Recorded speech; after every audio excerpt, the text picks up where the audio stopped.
बच्चों, आज हम पढ़ेंगे क्लास 9th हिंदी कृतिका के अंतर्गत दूसरा पाठ मेरे संग की औरतें, जिसकी लेखिका हैं मृदुला गर्ग।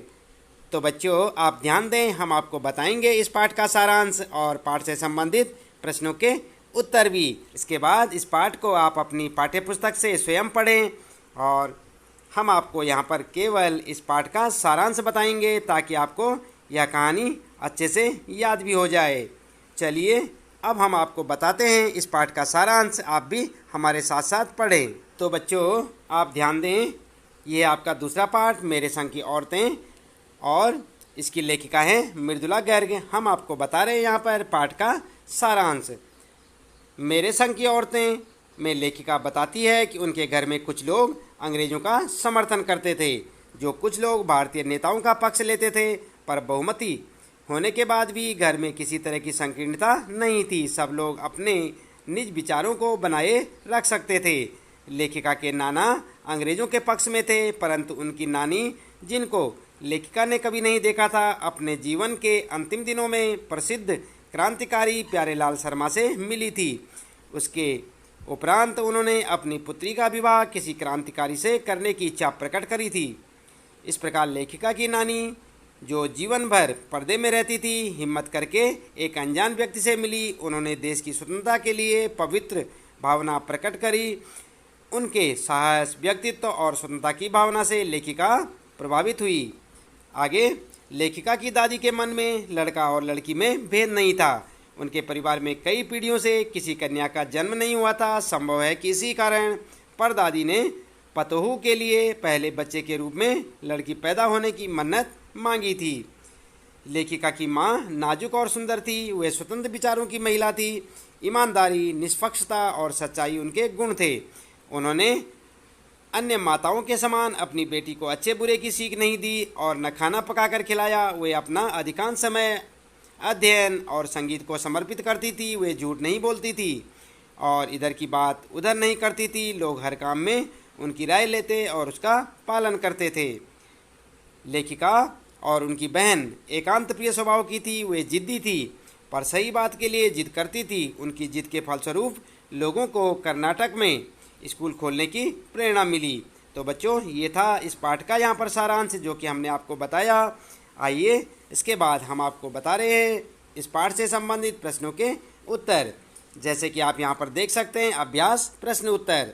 तो पहला प्रश्न है बच्चों आपके लिए इस पाठ में, लेखिका ने अपनी नानी को कभी देखा भी नहीं, फिर भी उनके व्यक्तित्व से वे प्रभावित क्यों थी या क्यों प्रभावित थी।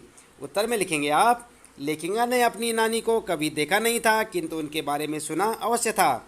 उसने सुना था कि उसकी नानी ने अपने जीवन के अंतिम दिनों में उन्होंने प्रसिद्ध क्रांतिकारी प्यारेलाल शर्मा से भेंट की थी। उस भेंट में उन्होंने यह इच्छा प्रकट की थी कि वे अपनी बेटी की शादी किसी क्रांतिकारी से करवाना चाहती हैं, अंग्रेजों के किसी भक्त से नहीं।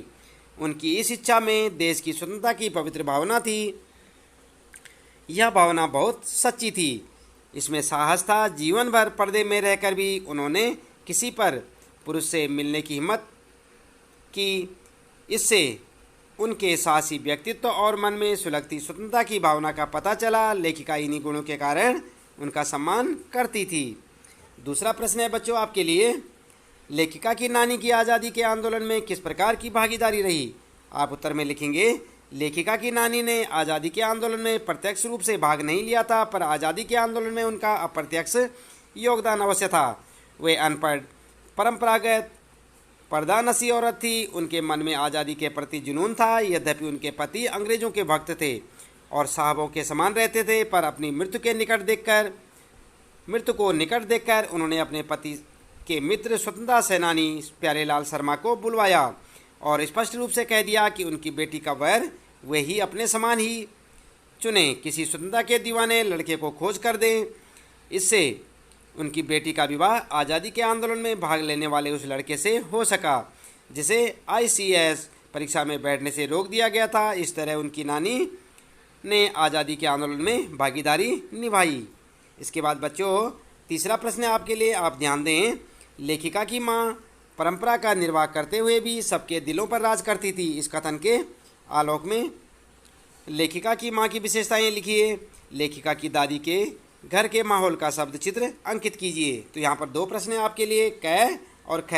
तो आप ध्यान दें यहाँ पर कि उत्तर क्या लिखेंगे आप। उत्तर होगा आपका, पहला उत्तर होगा आपका यहाँ पर क का उत्तर होगा, लेखिका की माँ की स्थितियाँ और व्यक्तित्व दोनों असाधारण थे। उनके व्यक्तित्व की सबसे बड़ी विशेषता यह थी कि वे स्वतंत्रता आंदोलन के लिए काम करती थी। उनकी सोच मौलिक थी। लेखिका के शब्दों में वह खुद अपने तरीके से आज़ादी के जुनून को निभाती थी। इस विशेषता के कारण घर भर के लोग उसका आदर करते थे। कोई उनसे घर गृहस्थी के काम नहीं करवाता था। उनका व्यक्तित्व ऐसा प्रभावी था कि ठोस कामों के बारे में उनसे केवल राय ली जाती थी। उस राय को पत्थर की लकीर मानकर निभाया जाता था। लेखिका की माँ का सारा समय किताबें पढ़ने, साहित्य चर्चा करने और संगीत सुनने में बीतता था। वे कभी बच्चों के साथ लाड प्यार भी नहीं करती थी। उनके मान सम्मान के दो प्रमुख कारण थे। वे कभी झूठ नहीं बोलती थी और दूसरा, वे एक गोपनीय बात दूसरे से नहीं कहती थी। इस प्रकार आप उत्तर लिखेंगे। दूसरे प्रश्न का यानी ख प्रश्न का उत्तर आप क्या लिखेंगे बच्चों, आइए ध्यान दें। लेखिका की दादी के घर में विचित्र विरोधों का संगम था। परदादी लीक से परे हटकर थी। वे चाहती थी कि उनकी पतोहू को होने वाली पहली संतान कन्या हो। उसने यह मन्नत मानकर जग जाहिर भी कर दी, यानी यहाँ पर लिखेंगे आप मांग कर। यह मन्नत मांगकर जग जाहिर भी कर दी। इससे घर के अन्य सभी लोग हैरान थे, परंतु लेखिका की दादी ने इस इच्छा को स्वीकार करके होने वाली पोती को खिलाने दुलाने की कल्पनाएं भी कर डाली। लेखिका की माँ तो बिल्कुल ही विचित्र थी। वे घर का कोई काम नहीं करती थी। वे आज़ादी के आंदोलन में सक्रिय रहती थी। उन्हें पुस्तकें पढ़ने, संगीत सुनने और साहित्य चर्चा करने से ही फुर्सत नहीं थी। उनके पति भी क्रांतिकारी थे। वे आर्थिक दृष्टि से अधिक समृद्ध नहीं थे। विचित्र बात यह थी कि लेखिका के दादा अंग्रेजों के बड़े प्रशंसक थे। घर में चलती उन्हीं की थी, किंतु घर की नारियां अपने अपने तरीके से जीने के लिए स्वतंत्र थी। कोई किसी के विकास में बाधा नहीं बनता था। इस प्रकार से बच्चों आप तीसरे प्रश्न का उत्तर लिखेंगे। आइए अब देख लेते हैं। यहाँ पर चौथा प्रश्न है आपके लिए। आप अपनी कल्पना से लिखिए कि परदादी ने पतोहू के लिए पहले बच्चे के रूप में लड़की पैदा होने की मन्नत क्यों मांगी। उत्तर लिखेंगे आप, परदादी ने पतोहू के लिए पहले बच्चे के रूप में लड़की पैदा होने की मन्नत इसलिए मांगी ताकि वे परंपरा से अलग चलने की जो बात करती थी उसे अपने कार्य व्यवहार द्वारा सबको दर्शा सके। इसके अलावा उनके मन में लड़का और लड़की में अंतर समझने की जैसी कोई बात नहीं रही होगी। तो आप इस प्रकार उत्तर लिख सकते हैं। पांचवा प्रश्न है आपके लिए बच्चों। डराने, धमकाने, उपदेश देने या दबाव डालने की जगह सहजता से किसी को भी सही राह पर लाया जा सकता है। पाठ के आधार पर तर्क सहित उत्तर दीजिए। आप उत्तर में लिखेंगे, इस पाठ से स्पष्ट है कि मनुष्य के पास सबसे प्रभावी अस्त्र है अपना दृढ़ विश्वास और सहज व्यवहार। यदि कोई सगा संबंधी गलत राह पर हो तो उसे डराने, धमकाने, उपदेश या दबाव देने के बजाय सहजता से व्यवहार करना चाहिए। लेखिका की नानी ने भी यही किया। उन्होंने अपने पति की अंग्रेज भक्ति का न तो मुखर विरोध किया न समर्थन किया। वे जीवन भर अपने आदर्शों पर टिकी रही। परिणाम स्वरूप अवसर आने पर वह मनवांछित कार्य कर सकी। तो इस प्रकार से आप उत्तर लिखेंगे। लेखिका की माता ने चोर के साथ जो व्यवहार किया वह तो सहजता का अनोखा उदाहरण है। उसने न तो चोर को पकड़ा न पिटवाया, बल्कि उससे सेवा ली और अपना पुत्र बना लिया। उसके पकड़े जाने पर उसने उसे उपदेश भी नहीं दिया, न ही चोरी छोड़ने के लिए दबाव डाला। उसने इतना ही कहा, अब तुम्हारी मर्जी, चाहे चोरी करो या खेती। उसकी इस सहज भावना से चोर का हृदय परिवर्तित हो गया। उसने सदा के लिए चोरी छोड़ दी और खेती को अपना लिया। तो इस प्रकार आप पांचवें प्रश्न का उत्तर लिखेंगे। इसके बाद बच्चों छठा प्रश्न आपके लिए। शिक्षा बच्चों का जन्मसिद्ध अधिकार है। इस दिशा में लेखिका के प्रयासों का उल्लेख कीजिए।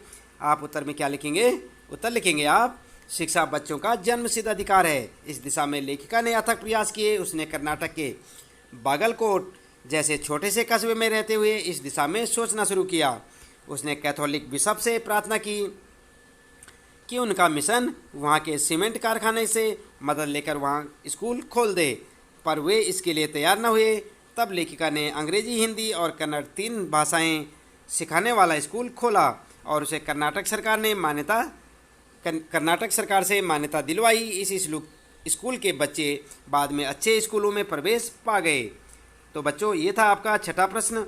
और इसके बाद आइए देख लेते हैं 7वां प्रश्न। पाठ के आधार पर लिखिए कि जीवन में कैसे इंसानों को अधिक श्रद्धा भाव से देखा जाता है। आप उत्तर लिखेंगे। इस पाठ के आधार पर स्पष्ट है कि ऊंची भावना वाले दृढ़ संकल्पी लोगों को श्रद्धा भाव से देखा जाता है। जो लोग सद्भावना से व्यवहार करते हैं, आवश्यकता पड़ने पर गलत रूढ़ियों को तोड़ डालने की हिम्मत रखते हैं, समाज उनका खूब आदर सम्मान करता है या समाज में उनका खूब आदर सम्मान होता है। लेखिका की नानी इसलिए श्रद्धेय बनी क्योंकि उसने परिवार और समाज से विरोध लेकर भी अपनी पुत्री को किसी क्रांतिकारी से ब्याहने की बात कही। इस कारण वह सबकी पूज्या बन गई। लेखिका की परदादी इसलिए श्रद्धेया बनी क्योंकि उसने 2 धोतियों से अधिक संचय न करने का संकल्प किया था। उसने परंपरा के विरुद्ध लड़के की बजाय लड़की होने की मन्नत मांगी। यहाँ पर आप लिखेंगे मांगी। लेखिका की माता इसलिए श्रद्धेय बनी क्योंकि उसने देश की आज़ादी के लिए कार्य किया, कभी किसी से झूठ नहीं बोला, कभी किसी की गोपनीय बात को दूसरे को नहीं बताया। वे सभी व्यक्तित्व सच्चे थे, लीक से परे थे तथा दृढ़ निश्चयी थे। इस कारण इनका सम्मान हुआ, इन पर श्रद्धा प्रकट की गई। तो इस प्रकार से बच्चों आप इस प्रश्न का उत्तर लिखेंगे। 8वां प्रश्न आपके लिए, सच अकेलेपन का मजा ही कुछ और है। इस कथन के आधार पर लेखिका की बहन और लेखिका के व्यक्तित्व के बारे में अपने विचार व्यक्त कीजिए। आप उत्तर में क्या लिखेंगे? आप लिखेंगे सच अकेलेपन का मजा ही कुछ और है। इस कथन के आधार पर ज्ञात होता है कि लेखिका और उसकी बहन दोनों ही अपने दृढ़ निश्चय और जिद्दीपन के कारण उक्त कथन को चरितार्थ ही नहीं करती हैं बल्कि उनका आनंद भी उठाती हैं। लेखिका की बहन रेणु तो लेखिका से भी 2 कदम आगे थी। वह गर्मी में भी उस गाड़ी में नहीं आती थी जिसे उसके पिता ने स्कूल से उसे लाने के लिए लगवा रखा था। एक बहन गाड़ी में आती थी जबकि रेणु पैदल। इसी तरह शहर में एक बार 9 इंच बारिश होने पर शहर में पानी भरने के कारण घर वालों के मना करते रहने पर भी वह लब लब करते पानी में स्कूल गई और स्कूल बंद देखकर लौट आई। इसके बाद बच्चों यहाँ पर लेखिका ने बिहार के डालमिया शहर में रूढ़िवादी स्त्री पुरुषों के बीच जहाँ जागृति पैदा की और उनके साथ नाटक करते हुए सूखा राहत कोष के लिए धन एकत्र किया, वहीं दूसरी ओर कर्नाटक के छोटे से कस्बे में बच्चों के लिए स्कूल खोला और मान्यता दिलवाई। यह काम लेखिका ने अकेले ही शुरू किया। तो बच्चों ये थे यहाँ पर इस पाठ से संबंधित प्रश्नों के उत्तर। उम्मीद है कि आपको अच्छे से समझ आए होंगे और इसी प्रकार लगातार प्रत्येक पाठ के प्रश्न उत्तर और सारांश जानने के लिए आप चैनल को सब्सक्राइब अवश्य कर दें। आज के लिए इतना काफ़ी है। आप लगातार इसी प्रकार जुड़े रहे हमारे साथ। आपका दिन शुभ हो।